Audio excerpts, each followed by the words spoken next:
Bienvenue dans Ceux qui font, le podcast de Care News qui chaque jour vous fait découvrir un acteur de l'engagement, son action mais aussi ses besoins concrets pour faire face aux conséquences de la crise sanitaire. Partout en France, des femmes et des hommes agissent, trouvent des solutions et construisent dès à présent un monde d'après plus solidaire.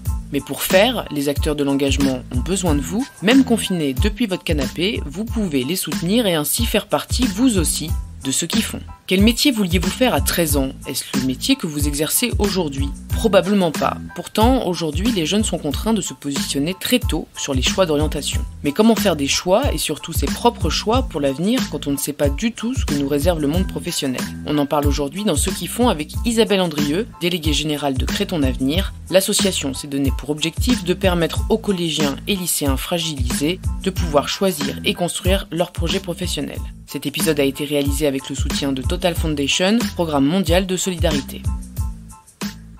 Bonjour Isabelle, merci d'être avec nous. Bonjour. Comment est né Crée ton avenir et à quelle fin ? Alors, Crée ton avenir est une association loi 1901 qui a été créée il y a 7 ans, qui est agréée par l'Éducation nationale, labellisée Cité éducative et qui accompagne environ 4000 jeunes chaque année.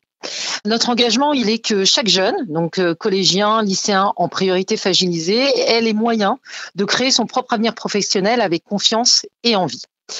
Et pour cela, on a 2 objectifs. Le premier objectif, c'est de leur apprendre à s'orienter, comme on le ferait pour n'importe quelle autre matière, enseigner, afin qu'ils puissent faire leur choix d'orientation de manière concrète, avec sérénité et autonomie. Quand on dit apprendre, mais c'est apprendre quoi ? Apprendre à comprendre le monde professionnel, les filières d'études, en fait, savoir s'y retrouver par rapport à l'ensemble des informations disponibles. C'est apprendre à identifier par soi-même ses forces, ses envies, de manière pragmatique, et puis arriver à faire le lien avec ce qui est possible de faire. C'est apprendre à explorer de manière concrète ses pistes d'idées pour les confronter à la réalité. Et puis, c'est apprendre à faire des choix. C'est toute l'éducation, la problématique de l'éducation au choix. Et puis, le deuxième objectif, c'est de développer leur capacité à s'orienter tout au long de leur vie, en développant des compétences à s'orienter qu'on a définies avec un labo de recherche. C'est par exemple se mettre en action, se connaître, piloter un projet, persévérer, rebondir. Vaste programme donc. Et donc concrètement, comment ça se passe ? Qu'est-ce que vous mettez en place pour ces jeunes ? 2 choses. D'abord, des parcours d'orientation clés en main qui sont fournis aux enseignants, faits pour eux et avec eux, qui sont composés d'un ensemble de séquences pédagogiques. C'est comme un cours qui a mené avec leurs élèves en classe, supporté par une plateforme qui permet aux jeunes, aux professeurs principaux et à leurs familles de suivre l'avancée dans le parcours, de conserver tous les éléments de réflexion qui vont les mener à leur choix de fin de 4e et puis post-GAC, et puis de développer la capacité à s'orienter avec l'acquisition de badges numériques. Donc, il y a un parcours collégien et un parcours lycéen. Et puis, il y a des programmes collectifs clés en main qui sont des dispositifs pour des groupes ou des classes entières en complément des parcours, en lien avec le monde professionnel. L'idée est de leur faire vivre des expériences avec le monde pro, en les préparant, ces expériences, en les faisant analyser, qu'est-ce que ça leur a apporté. Et dans ces programmes collectifs, on a un programme phare. Vous m'avez posé la question comment a été créée l'association. Au début, on a créé un programme pour le stage de 3e, la semaine de stage obligatoire de 3e, qui est un programme qui s'appelle Stage en main et qui a pour principe d'accueillir un groupe de jeunes sur une semaine dans la même entreprise, avec un programme clé en main animé par notre équipe et des interventions de collaborateurs. Et que vous disent ces jeunes d'ailleurs après avoir profité de votre programme ? Est-ce qu'ils font des vraies découvertes sur le monde du travail ? Est-ce qu'ils sont étonnés, surpris ? Est-ce qu'ils ont hâte de travailler ? Oui, complètement. En fait, ce qui est important, c'est à chaque fois, je vous dis, quelque part, les parcours, on en rapporte de la connaissance. C'est quoi des structures, c'est quoi des secteurs d'activité, de quoi on parle, en fait. Et quand ils rencontrent le monde pro et que là, ça s'illustre, du coup, ils comprennent, puisqu'ils ont déjà eu de l'apport de connaissances. Donc, le moment où il y a le contact avec le monde pro, il est complètement valorisé. Et puis, ils découvrent des choses parce qu'ils découvrent déjà que le monde pro, c'est tout autour d'eux et c'est pas un monde complètement à part. Mais par contre, il y a une vraie diversité. Il y a des rencontres aussi formidables dont on se souvient. Et puis, il y a surtout une analyse aussi qui est faite par rapport à leur parcours d'orientation. Et je peux vous dire qu'effectivement, ça leur apporte beaucoup d'avoir ce contact avec le monde pro, de découvrir des univers différents, des collaborateurs épanouis dans leur travail, avec des missions différentes, etc.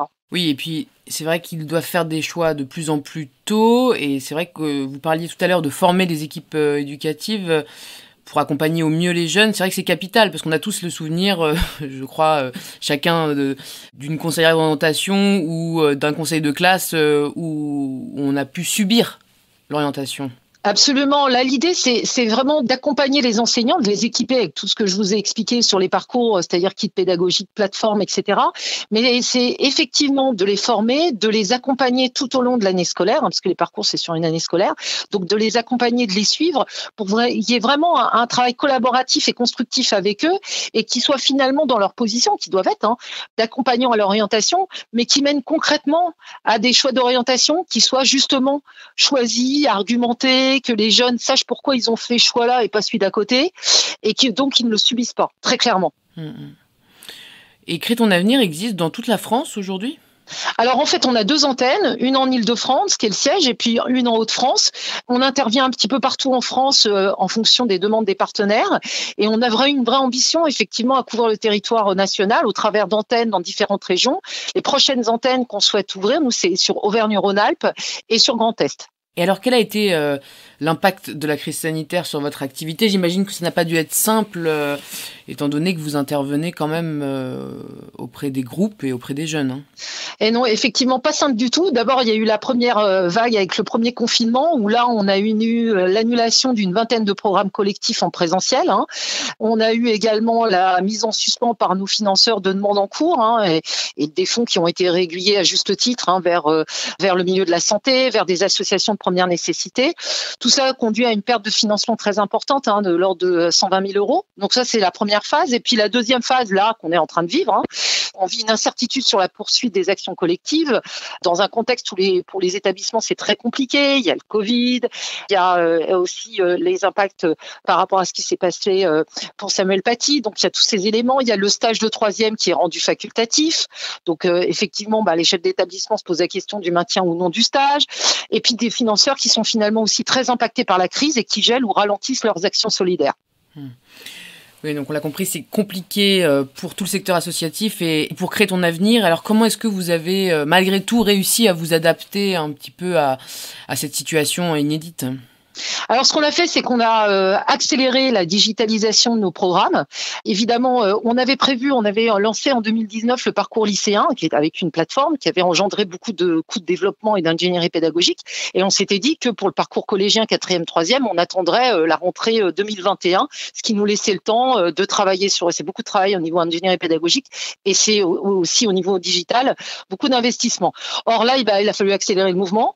Et donc, du coup, pour le lancer à la rentrée 2020, secondo, ce qu'on a fait, c'est sur les programmes présentiels, ne sachant pas si les entreprises pourraient accueillir, si les établissements pourraient accueillir également, on a distancialisé, si je puis dire, ou digitalisé nos programmes, notamment le programme de stage de 3e, où on a conçu un programme 100% distanciel pour que les entreprises puissent se connecter et avoir des échanges avec les jeunes, pour que les jeunes puissent aussi utiliser du digital pendant le stage, et on continue à le faire en fait sur l'ensemble de nos programmes collectifs. Ça, c'est un premier point sur nos actions.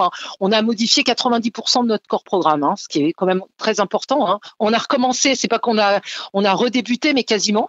Et puis, on a réduit de manière importante, et ça a été assez dramatique pour nous, nos effectifs, de 24 à 15 personnes. Il a fallu donc réorganiser l'assaut, renforcer notre démarche de recherche de fonds, et puis mener une réduction importante aussi au niveau des coûts. Ouais, la crise fait se réinventer, mais parfois un peu dans la douleur aussi, je l'entends bien. Alors comment est-ce qu'on peut justement vous aider, Isabelle, vous et l'équipe de Créer ton avenir ? Alors, je dirais, au-delà de nous aider, pourquoi nous aider ? Je dirais qu'aujourd'hui, on est dans une situation, vous l'aurez compris et vous l'avez dit, extrêmement compliquée, avec beaucoup d'incertitudes, qui fait que de manière très concrète, on ne sait même pas si on pourra poursuivre notre activité en 2021. Bon, notre activité, c'est une chose, mais c'est l'enjeu qui est le plus important pour notre jeunesse. Et c'est vrai que la cause qu'on défend est une cause, certes pas immédiate, c'est pas social, mais c'est sociétal. Pour autant, les impacts sont majeurs sur les questions de déscolarisation, de poursuite d'études, d'insertion professionnelle des jeunes. En fait, il faut bien comprendre qu'il n'y a pas d'insertion professionnelle réussie sans une orientation choisie, clairement. Et donc, nous, on a besoin de l'engagement des acteurs économiques pour permettre aux jeunes, comme on l'a vu, comme on l'a évoqué, d'explorer le monde professionnel, de vivre des expériences, de s'y projeter. C'est juste fondamental parce que il n'y a pas que l'apport de connaissances, il y a ce que je vis au contact du monde pro. Et puis, ça se passe par l'engagement des collaborateurs volontaires, mais également par le soutien financier pour la mise en place des actions éducatives par les acteurs économiques. Alors, on est perceptible de la taxe d'apprentissage, donc je dirais que pour les entreprises, c'est une action qu'elles peuvent mettre en place et qui est indolore, incolore, parce que de toute façon, elles doivent payer la taxe. On a besoin aussi de l'engagement des fondations et des fonds de dotation dans une dynamique de solidarité d'intérêt général, même si aujourd'hui, effectivement, elles sont énormément sollicitées. C'est difficile de faire le choix entre toutes les associations, mais voilà, c'est une question aussi importante de survie pour nous. Et puis, l'engagement des actacteurs publics, car aujourd'hui, il n'y a pas, à ce jour, à ce moment où je vous parle, de fonds de soutien massifs aux associations. Et pourtant, on œuvre pour le bien commun, parfois en complément, voire en substitution du service public. Et pour autant, voilà, on n'est pas vraiment soutenu au jour d'aujourd'hui, comme en tout cas à la hauteur de l'enjeu. Je pense que l'ensemble du secteur associatif partage votre sentiment. Alors, si vous souhaitez soutenir l'association Crée ton avenir, rendez-vous sur leur site crée-ton-avenir.fr. Merci beaucoup Isabelle d'avoir été avec nous. Bon courage pour la suite. Merci infiniment à vous. Au revoir. Au revoir. Merci pour votre écoute et votre engagement. Vous pouvez retrouver toutes les informations pour agir et être solidaire de ceux qui font sur carenews.com.